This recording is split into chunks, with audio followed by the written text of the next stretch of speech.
Hello again. Now, the former Top Gear presenter James May is putting his mechanically geared mind to the test by creating new contraptions to solve everyday problems. His new series, James May's Shedload of Ideas, will see him use a mix of engineering and creativity to land lightning bulb moments. Wow, it's a great sell. James joins us now. Very good morning to you, James. Thanks so much for joining us. Morning. We obviously in the title, we know that you are leaning on what is possible in people's garden sheds. Yeah, well, to be honest, it's not so much garden sheds, although they are sort of in the garden. They are more workshops with quite serious tools and equipment in them. But nevertheless, yes, it's the sort of thing you can do if you apply your mind to problem solving. To be honest, it's an elaborate excuse for three middle-aged blokes to muck about in a workshop with some tools.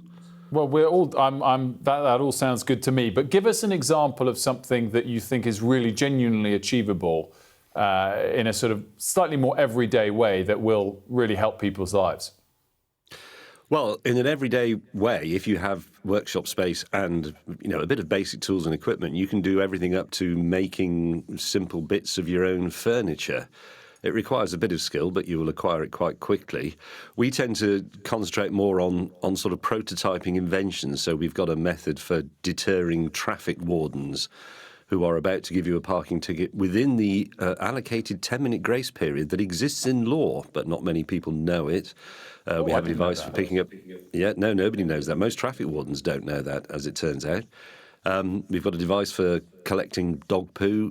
We've got a method for improving the efficiency of supermarket shopping. We repair various things, just anything that comes to mind, really. We even make a new sign for a church.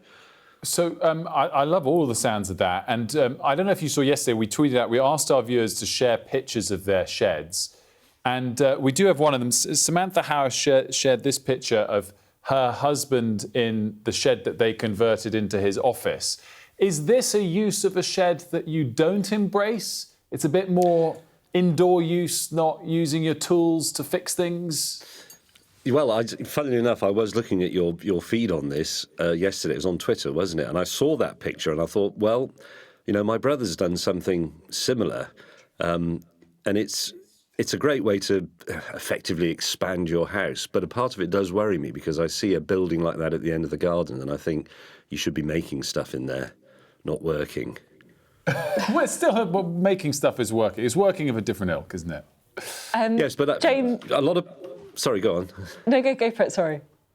Well, I was going to say that there aren't so many people in Britain now who make things as a living, but I think making things as a form of therapy and as a hobby is actually extremely good for us. I don't want to sound like one of those old farts who goes on about young people not having any attention span and so on. It's actually us oldies who need to do this stuff because it's good for our hands and eyes and it rests our brains, I think.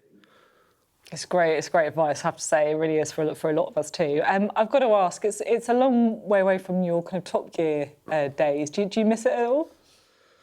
Well, I still do the odd car bit online, and I still love the subject. But to be honest, no, I don't. I mean, I miss the fun we had, and the rather brittle camaraderie that we enjoyed, the three of us. And it was, we had some properly magnificent laughs doing that show. But I think we'd done it enough. There's a dignity in knowing when to quit, and I think we did it at the right time. To be honest, we've left it open for a new generation to embrace, as we should. One thing we just wanted to come to, because I don't know if you saw the moment before the break, but we were reporting on how someone amazingly, relentlessly kept trying to pass their theory test, and they did so after 70 or so attempts. And then Sophy quizzed me on the rules, which I failed miserably at. We have one ready for you. I'm sure we're throwing this on you a little bit. What does that sign mean? Pass either side of the bollard or obstruction. Pass either side to get to the same destination. Guys, scroll up for me. Yes. It's got the answer. I need the answer. It is pass either side to get to the same destination. There you go. Right. Gosh, how annoying. That's right. That's why you're the car expert, James. That's amazing. No, well, can I be really honest? I mean, a few years ago, I helped with the development of a driving theory app. No way. People Did pass you? the test. So yes, so I did. I think I need to download that app. Yes, you please do. I mean, it doesn't. We actually sold it to Red Driving School because it became a bit too big for us to manage. But I didn't do the driving theory test. I'm too old. When I did my driving test, a bloke held up a few signs on pieces of cardboard and said, "What does that mean? And can you read that number plate over there?" And that was pretty much it. So Amazing. things were much easier back in the olden days. Can I just ask a very quick final question, James, that we were discussing about graduated driver's licence? There's been a bit of a movement of late because there's such a disproportionate amount of accidents that involve drivers, young drivers who've just passed their tests. Do you think that's a good idea, or do you think it sort of infringes on the whole idea of if you pass the test, you get your licence? I'm inclined to the latter view. I think if you can pass the test and you've got the licence, then you can drive a car. You can either do it or you can't.